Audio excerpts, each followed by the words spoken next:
அருமையான சூத்திரம்.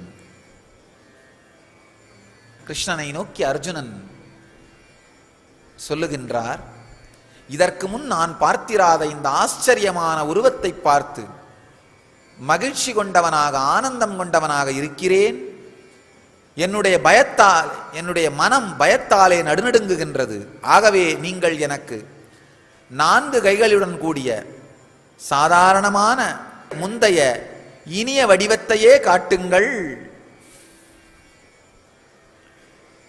இறைவா எனக்கு அருள் புரியுங்கள்னு சொல்றான்.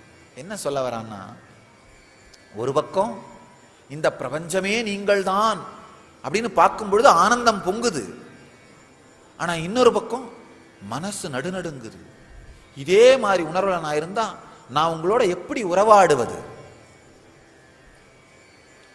சாதாரணமா இனிமையான மனித உடம்போடு இருக்கும்போது மட்டும்தான் நான் உங்களோட உறவாடி விளையாடி ஆனந்தப்பட முடிகின்றது. யசோதை ரொம்ப அழகா சொல்வா, வாயை திறந்து இந்த உலகத்தையே நீ வாய்க்குள்ள காமிச்சாலும் அதே உணர்வுல நான் இருந்தேன்னா உன்னை எப்படி நான் குழந்தையா நினைச்சு சீராட்டி பாராட்டுறது? அந்த உணர்வை என்னிடமிருந்து எடுத்து விடு. அப்பதான் நான் உன்னை குழந்தையாய் நினைத்து சீராட்டி பாராட்டி பக்தியோடு வாழ முடியும், பக்தியோடு உன்னோடு விளையாட முடியும். அதனால இறைவனுடைய சக்திகளை தெரிந்து கொள்வது நல்லது, அது பக்தியை உண்டாக்கும். ஆனா அதே நிலையில் இருப்பது சில நேரத்தில் பயத்தை உண்டாக்கி தூரத்தை உருவாக்கிவிடும். அப்படி இல்லாம பக்தியை உண்டாக்குவதற்காக அவருடைய சக்திகள் புரிய வேண்டும். ஆனா அதையும் தாண்டி இனிமையான உணர்வோடு வாழ்வதற்காக ரொம்ப எளிமையாகவும் அவர் நமக்கு கிடைக்க வேண்டும். வெறுமனே சக்தி மட்டும் புரிஞ்சதுன்னா அது பயத்தைத்தான் உருவாக்கும். ஆனா இனிமையாக எளிமையாக அருகாமையில் வாழ முடிஞ்சாதான் பக்தியும் உருவாகும். அதனால்தான் ராமகிருஷ்ணர் ரொம்ப அழகா சொல்றாரு,